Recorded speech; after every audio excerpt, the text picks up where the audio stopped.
അസ്സലാമു അലൈക്കും വറഹ്മത്തുള്ളാഹി വബറകാതുഹു. 5ാം ക്ലാസ്സിലെ 2023 നടന്ന അർദ്ധവാർഷിക പരീക്ഷയിൽ ഫിഖ്ഹുൽ ഇസ്ലാമിലെ ചോദ്യപേപ്പർ ഇൻഷാ അല്ലാഹ് നമുക്കൊന്ന് വായിച്ചു നോക്കാം. ഒന്നാമത്തെ ശരി അടയാളപ്പെടുത്താനുള്ളതാണ്. ഒന്ന്, ഖസ്റാക്കാൻ പറ്റാത്ത നിസ്കാരം. ഏത് നിസ്കാരത്തെയാണ് ഖസ്റാക്കാൻ എന്ന് പറഞ്ഞാൽ ചുരുക്കി നിസ്കരിക്കാൻ പറ്റാത്ത നിസ്കാരം ഏതാണ്? അത് മഗ്രിബ് നിസ്കാരമാണ്. അടുത്ത 2, മുമ്പ് ഒലു സുന്നത്തുള്ള കാര്യം. അതിന് മുമ്പ് ഒലു എടുക്കൽ എന്താണ്? സുന്നത്താണ്. അതേതാണ്? അദാന് വിളിക്കൽ. ഏതാണത്? അദാന് വിളിക്കൽ. ആ പാഠം എല്ലാവരും കൃത്യമായിട്ട് നോക്കണം. ത്വഹാറത്തുൽ മസ്നൂന എന്ന് പറയുന്ന പാഠമാണ് 6ാമത്തെ പാഠം. ഒരുപാട് ചോദ്യങ്ങൾ ഈ ക്വസ്റ്റ്യൻ പേപ്പറിൽ വന്ന് കാണുന്നുണ്ട്. അതുകൊണ്ട് ആ പാഠം പ്രത്യേകം ശ്രദ്ധിക്കണം. 3ാമത്തേത്, ജനാബത്തുള്ളവർക്ക് ഹറാമാകും. ജനാബത്തുള്ളവർക്ക് ഹറാമാകും എന്ത്? ആൻസർ ത്വവാഫ് ചെയ്യൽ. ആൻസർ ഏതാണ്? ത്വവാഫ് ചെയ്യൽ.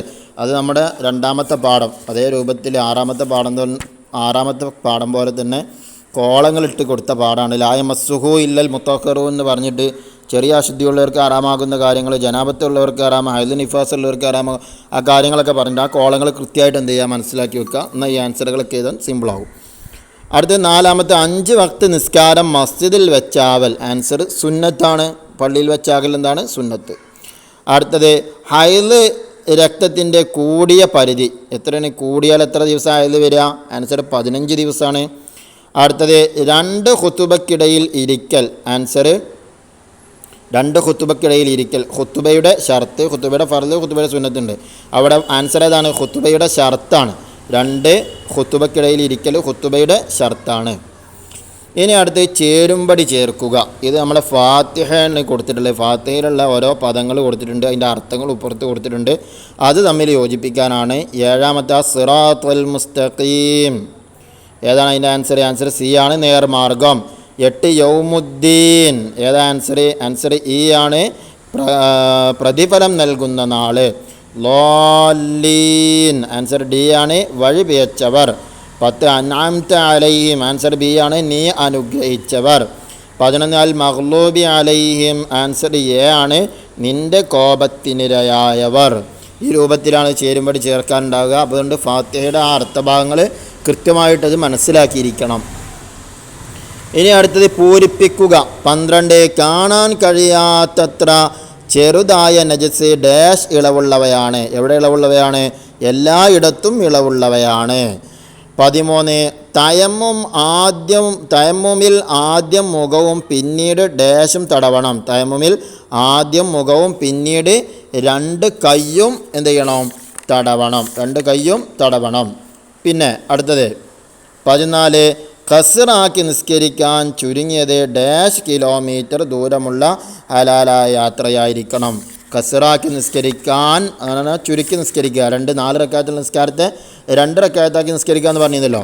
അങ്ങനെ നിസ്കരിക്കാൻ ഹലാലായ യാത്രയും ആവണമെന്ന് പറഞ്ഞിരിക്കണേ. എത്ര കിലോമീറ്ററും ആണെന്ന് പറഞ്ഞ് അതാണ് അവിടെ ചോദ്യം. എത്ര കിലോമീറ്ററാണ് പറഞ്ഞത്? 132 കിലോമീറ്ററാണ് വേണ്ടത്. ഇവിടെ ഈ കാണാൻ 12ാമത്തെ പറഞ്ഞ് കാണാൻ കഴിയാത്തത്ര ചെറുതായ നജസ് എന്ന് പറഞ്ഞില്ലേ, അത് നമ്മളെ പാഠത്തിൽ അന്നജാസത്തുൽ മഅഫൂ അൻഹ 5ാമത്തെ പാഠം. അത് കൃത്യമായിട്ട് പഠിച്ചിരിക്കണം. ഇളവുള്ള നജസുകൾ 4 ഇനുണ്ട്. വെള്ളത്തിൽ ഇളവുള്ളത്, ഭക്ഷണത്തിൽ ഇളവുള്ളത്, നിസ്കാരത്തിൽ ഇളവുള്ളത്, നിരുപാധികം ഇളവുള്ളവ. അത് ഓരോന്നും കൃത്യമായിട്ട് എവിടൊക്കെയാണ്, ഏതൊക്കെ സാഹചര്യത്തിലാണൊക്കെ പുസ്തകത്തിൽ കൃത്യമായിട്ട് പറഞ്ഞിട്ടുണ്ട്. അവിടെയൊക്കെ അത് വായിച്ച് കൃത്യമായിട്ട് മനസ്സിലാക്കുക. ഇനി അടുത്തത് 15ാമത്തേത്, അല്ലാഹുമ്മ ഗ്ഫിർ ലനാ വലിവാലിദീനാ ഡാഷ് കമാ റബ്ബയാനി സഗീറാ റബ്ബിർഹംഹുമാ കമാ റബ്ബയാനി സഗീറാ. ഇതേത് പാഠത്തിലാണെന്നറിയോ? നമ്മുടെ ദുആയിനെ കുറിച്ച് പറഞ്ഞ പാഠമുണ്ടല്ലോ, ആ പാഠത്തിലാണ് ഈ വിഷയം പറയുന്നത്.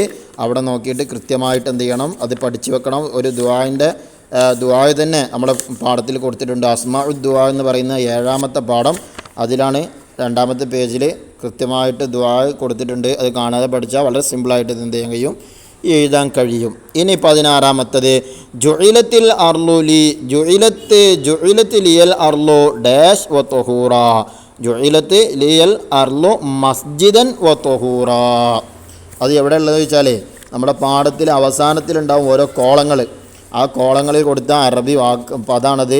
സഈദൻ ത്വയ്യിബ് എന്നുള്ള പാഠത്തിൽ 4ാമത്തെ പാഠത്തിൽ ഏതാണത് പറഞ്ഞിട്ടുണ്ട്. ഭൂമി എനിക്ക് മസ്ജിദും ശുദ്ധീകരണ വസ്തുവുമാക്കി തന്നിരിക്കുന്നു എന്ന് പറയുന്ന അതിൻ്റെ അർത്ഥം വരുന്ന അതിൻ്റെ അറബിയാണ്. ആ ജുഇലത്ത് ലിയൽ അർലു മസ്ജിദൻ വത്തുഹൂറ. അപ്പോൾ ഓരോ പാഠത്തിലെയും അവസാനത്തിൽ വരുന്ന കോളങ്ങൾ കൃത്യമായിട്ട് പഠിച്ചിരിക്കണം. ഇനി അടുത്തത് 17ാമത്തേത്, നിൽക്കാൻ കഴിവുള്ളവർ ഫർള് നിസ്കാരം ഡാഷ് പാടില്ല. നിൽക്കാൻ കഴിവുള്ളവർ ഫർള് നിസ്കാരം ഇരുന്ന് നിസ്കരിക്കാൻ പാടില്ല. അപ്പോൾ നിസ്കാരത്തിൽ ഈ നിന്ന് നിസ്കരിക്കാൻ കഴിയാത്തവൻ എങ്ങനെ നിസ്കരിക്കണം, ഇരുന്ന് നിസ്കരിക്കാൻ കഴിയാത്തവൻ എങ്ങനെ നിസ്കരിക്കണം, അതിനും കഴിയാത്തവൻ എങ്ങനെ നിസ്കരിക്കണം എന്നൊക്കെ പറഞ്ഞിട്ട് നമ്മളെ പാഠത്തിൽ കൃത്യമായിട്ട് പറഞ്ഞിട്ടുണ്ട്. അദ്ദീന് യുസ്ർ എന്നുള്ള പാഠം 9ാമത്തെ പാഠം, ആ പാഠത്തിൽ കൃത്യമായിട്ട് പറഞ്ഞിട്ടുണ്ട്. ഓരോ ഇരുന്ന് നിസ്കരിക്കുമ്പോഴാണെങ്കിലും നിന്ന് നിസ്കരിക്കുമ്പോഴാണെങ്കിലും കിടന്ന് നിസ്കരിക്കുകയാണെങ്കിലും എങ്ങനെയാണ് ഖിബിലക്ക് മുന്നിടേണ്ടതെന്ന് വരെ അവിടെ പറഞ്ഞിട്ടുണ്ട്. അത് ആ പാഠങ്ങൾ വായിച്ച് കൃത്യമായിട്ടത് മനസ്സിലാക്കി വെക്കണം. ഇനി അടുത്ത് ഒറ്റ വാക്കിൽ ഉത്തരം എഴുതുക എന്നുള്ളതാണ്. 18, തയമ്മും ചെയ്യുന്നവന് എത്ര തവണ മണ്ണ് അടിച്ചെടുക്കണം? തയമ്മും ചെയ്യുന്നവൻ എത്ര തവണ മണ്ണ് അടിച്ചെടുക്കണം? ആൻസർ 2 തവണയാണ് മണ്ണടിച്ചെടുക്കേണ്ടത്. 19, ചെയ്യൽ അനുവദനീയമായ ഒരു കാര്യം. ചെയ്യാൻ പറ്റുന്നൊരു കാര്യം ഏതാ? ഏതെങ്കിലും ഒന്ന് ഇതാ, നിസ്കാരം ചെയ്യാൻ പറ്റുന്നതല്ലേ, അതുപോലെ തന്നെ ഭക്ഷണം കഴിക്കൽ, ഇങ്ങനെ ചെയ്യാൻ പറ്റുന്നൊരു കാര്യം, പാടില്ലാത്തതല്ല, ചെയ്യാൻ പറ്റുന്ന ഒരു കാര്യം അവിടെ എഴുതി കൊടുക്കുക. 20ാമത്തേത്, ജുമുഅ ഖുതുബ ഏതു ഭാഷയിലായിരിക്കണം? ജുമുഅ ഖുതുബ ഏത് ഭാഷയിലായിരിക്കണം? ആൻസർ അറബി ഭാഷയിലായിരിക്കണം. 21, ശേഷം കുളി സുന്നത്തായ ഒരു കാര്യം എഴുതുക. മയ്യത്ത് കുളിപ്പിക്കൽ. ഏതാണ്? മയ്യത്ത് കുളിപ്പിക്കൽ. നേരത്തെ നമ്മൾ പറഞ്ഞിട്ടുണ്ട്. 6ാമത്തെ പാഠം കൃത്യമായിട്ട് നോക്കണം എന്ന് പറഞ്ഞിട്ടുണ്ട് നമ്മൾ. സുന്നത്തായപ്പെട്ട കുളികളും ഒളുവിൻ്റെ കാര്യങ്ങളൊക്കെ അവിടെ പറയുന്നുണ്ട്. ഇനിയും അതിൽ നിന്ന് ചോദ്യങ്ങൾ വരുന്നുണ്ട്. അപ്പോൾ ആ ഭാഗം കൃത്യമായിട്ട് ശ്രദ്ധിക്കണം. ഇനി 22ാമത്തേത്, പ്രസവരക്തം സാധാരണയിൽ എത്ര ദിവസമാണ്? സാധാരണയായിട്ട് പ്രസവരക്തം എന്ന് പറഞ്ഞാൽ നിഫാസ് രക്തം, അത് സാധാരണയായിട്ട് എത്ര ദിവസം വരില്ലേ? ആൻസർ 40 ദിവസമാണ്. പിന്നെ അദ്ദിമാ ഉത്തൊബിയ്യ എന്ന് പറയുന്ന 3ാമത്തെ പാഠത്തിൽ ഹൈദിനെക്കുറിച്ചും നിഫാസിനെ കുറിച്ചൊക്കെ കൃത്യമായിട്ട് പറഞ്ഞിട്ടുണ്ട്. അതുപോലെ തന്നെ ഇസ്തിഹാദത്ത് എന്ന് പറഞ്ഞാൽ എന്താണെന്നൊക്കെ എല്ലാം അവിടെ പറഞ്ഞിട്ടുണ്ട്. അവിടെ നോക്കിയിട്ട് കൃത്യമായിട്ട് മനസ്സിലാക്കി വെക്കണം. അടുത്തത് 23ാമത്തേത്, ഒരു തയമ്മും കൊണ്ട് എത്ര സുന്നത്ത് നിസ്കാരം നിർവഹിക്കാം? ആൻസർ എത്രയും നിസ്കരിക്കാം. ഫർളാണെങ്കിൽ ഒറ്റൊന്നേ പറ്റുള്ളൂ, സുന്നത്താണെങ്കിൽ എത്രയും നിസ്കരിക്കാം എന്നവിടെ പറഞ്ഞിട്ടുണ്ട്. ഇനി അടുത്ത ഒറ്റ വാചകത്തിൽ ഉത്തരം എഴുതുക. 24, ഇരുന്ന് നിസ്കരിക്കുന്നവൻ എങ്ങനെയാണ് റുക്കൂ ചെയ്യേണ്ടത്? ആൻസർ കാൽമുട്ടിൻ്റെ മുൻഭാഗത്തേക്ക് നെറ്റി നേരിടുന്ന നിലക്ക്, അങ്ങനെയാണ് അവന് റുക്കൂ ചെയ്യേണ്ടത്. 25, ജുമാ ഖുതുബയുടെ റുക്കിനുകളിൽ 2 എണ്ണം എഴുതുക.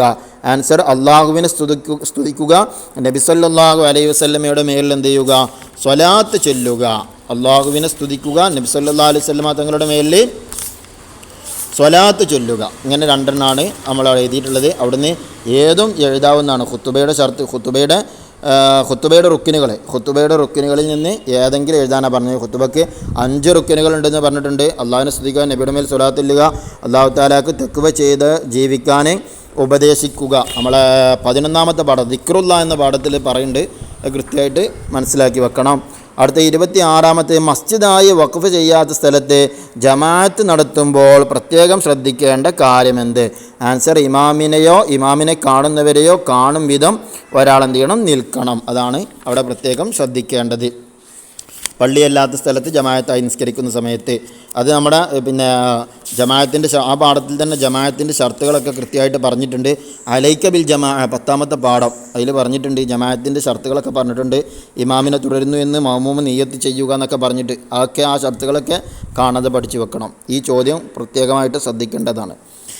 27, ഏറ്റവും സ്വീകരിക്കപ്പെടുന്ന ദുആ ഏതാണ് എന്ന ചോദ്യത്തിന് നബി സല്ലല്ലാഹു അലൈഹി വസല്ലം എന്താ മറുപടി പറഞ്ഞത്? അർദ്ധരാത്രിയിലും ഫർള് നിസ്കാരങ്ങൾക്ക് ശേഷവുമുള്ള ദുആ. അർദ്ധരാത്രിയിലും ഫർള് നിസ്കാരങ്ങൾക്ക് ശേഷവുമുള്ള ദുആ ആണ് ഏറ്റവും ഇജാബത്തുള്ളതെന്ന് സ്വഹാബത്തിനോട് നബി സല്ലല്ലാഹു അലൈഹി വസല്ലം തങ്ങൾ പറഞ്ഞാണ്. വേറെയും ഒരുപാട് സമയങ്ങൾ പറഞ്ഞിട്ടുണ്ട് ദുആക്ക് ഇജാബത്ത്. അദാനിൻ്റെയും ഇഖാമത്തിൻ്റെയും ഇടയിൽ, അതുപോലെ റമദാൻ മാസത്തിൽ മഴ പെയ്യുന്ന സമയത്തിൽ, വെള്ളിയാഴ്ച ദിവസം, ഇങ്ങനെ പ്രത്യേകമായ ദിവസങ്ങളിലൊക്കെ ദുആ ചെയ്താൽ ഉത്തരം കിട്ടും, പെട്ടെന്ന് ഇജാബത്ത് ലഭിക്കുന്നൊക്കെ അവിടെ പറഞ്ഞിട്ടുണ്ട്. അതുപോലെ ദുആ ചെയ്യാത്തവരെ കുറിച്ച് റസൂൽ എന്ത് പറഞ്ഞു എന്നൊക്കെ ആ പാഠത്തിൽ പറഞ്ഞിട്ടുണ്ട്. അസ്മാഉ ദുആ എന്നുള്ള ആ പാഠത്തിൽ 7ാമത്തെ പാഠം, ആ പാഠം കൃത്യമായിട്ട് നോക്കണം. 28, മുമ്പ് കുളി സുന്നത്തായ 4 കാര്യങ്ങൾ എഴുതുക. 1, ജുമുഅ, പെരുന്നാൾ നിസ്കാരങ്ങൾ, ഗ്രഹണ നിസ്കാരങ്ങൾ, ഇഅ്തികാഫ്, അദാൻ, ഇഖാമത്ത്. ഇനി 29 വുളൂഇൻ്റെ അവയവങ്ങളിൽ മുറിവുള്ളവൻ എപ്പോഴാണ് തയമ്മും ചെയ്യേണ്ടത്? ആൻസർ ആ അവയവം കഴുകുന്ന സമയത്ത്.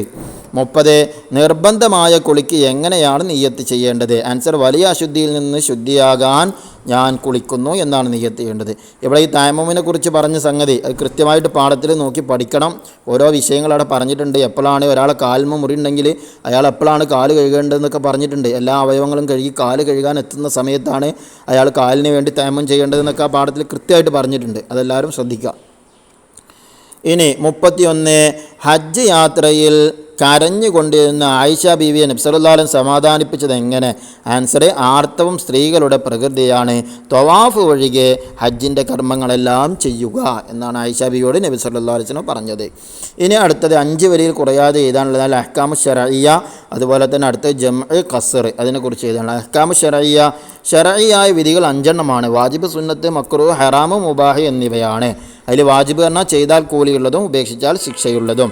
ഹറാമ് പറഞ്ഞാൽ ചെയ്യൽ ശിക്ഷാർഹവും ഉപേക്ഷിച്ചാൽ കൂലിയുള്ളതും. മക്റൂഹ് പറഞ്ഞാൽ ചെയ്താൽ ശിക്ഷയില്ലെങ്കിലും ഉപേക്ഷിച്ചാൽ കൂലിയുള്ളത്. സുന്നത്ത് ചെയ്താൽ കൂലിയുള്ളതും ഉപേക്ഷിച്ചാൽ ശിക്ഷയില്ലാത്തതും. ഹലാല് ചെയ്താലും ഉപേക്ഷിച്ചാലും ശിക്ഷയും കൂലിയും ഇല്ലാത്തത്. അപ്പോൾ ഓരോന്നിൻ്റെയും നിർവചനങ്ങൾ പഠിച്ചു വെക്കണം, എങ്കിലേ അവിടെ എഴുതാൻ കഴിയുള്ളൂ. പ്രത്യേകം ശ്രദ്ധിക്കുക. ഇനി ജംഉം ഖസ്റും അതിനെക്കുറിച്ചിട്ട് 132 കിലോമീറ്റർ ദൂരമുള്ള ഹലാലായ യാത്രയിൽ നിസ്കാരത്തെ ജംഉം ഖസ്റുമാക്കൽ അനുവദനീയമാണ്. അസറിനെ ളുഹറിൻ്റെ സമയത്തേക്ക് മുന്തിച്ചും ളുഹറിനെ അസറിലേക്ക് പിന്തിച്ചും ജംആക്കാം. അതുപോലെ ഇശാഇനെ മഗ്രിബിൻ്റെ സമയത്തേക്ക് മുന്തിച്ചും മഗ്രിബിനെ ഇശാഇൻ്റെ സമയത്തേക്ക് പിന്തിച്ചും ജംആക്കാം. 4 റക്അത്തുള്ള നിസ്കാരം 2 റക്അത്തായി ചുരുക്കി നിസ്കരിക്കുന്നതിനാണ് ഖസ്ർ എന്ന് പറയുന്നത്. ഇൻഷാ അല്ലാഹ് ഇതാണ് കഴിഞ്ഞ വർഷത്തെ മോഡൽ ക്വസ്റ്റ്യൻ പേപ്പർ. 2022ലെയും 2021ലേക്ക് ഉണ്ടാകും. പ്ലേലിസ്റ്റിൽ നോക്കിയാൽ കാണാം. അവിടെ വെച്ചുകൊണ്ട് അതൊക്കെ പ്രത്യേകം നോട്ട് ചെയ്ത് പഠിക്കുക. ഇൻഷാ അല്ലാഹ് അല്ലാഹു സുബ്ഹാനഹു വതആല ഉന്നതമായ വിജയം നൽകട്ടെ. പിന്നൊരു കാര്യം, സ്കോളർ പരീക്ഷയൊക്കെ വരുന്നുണ്ട്. അടുത്ത മാസങ്ങളിലെ പിറ്റുന്ന മാസങ്ങളിലൊക്കെ ആയിട്ട് സ്കോളർഷിപ്പ് പരീക്ഷ വരുന്നുണ്ട്. അപ്പോൾ അതെന്ത് ചെയ്യണം, അതിന് വേണ്ടിയുള്ളൊരു പഠനം കൂടെ ആണുള്ളത്. പഠിക്കുന്ന സമയത്ത് നമ്മൾ എവിടേക്കാണോ പോയിന്റുകൾ കാണുന്നത് അവിടെയൊക്കെ പെൻസിലായിട്ട് ഒരു അടിവരട്ട് വെച്ചാൽ ഈ സ്കോളർഷിപ്പ് പരീക്ഷയ്ക്ക് പഠിക്കുന്ന സമയത്ത് നമുക്ക് നോക്കാൻ വളരെ എളുപ്പമായിരിക്കും. അതും പ്രത്യേകം എല്ലാവരും ശ്രദ്ധിക്കുക. അസ്സലാമു അലൈക്കും വറഹ്മത്തുള്ളാഹി വബറകാതുഹു.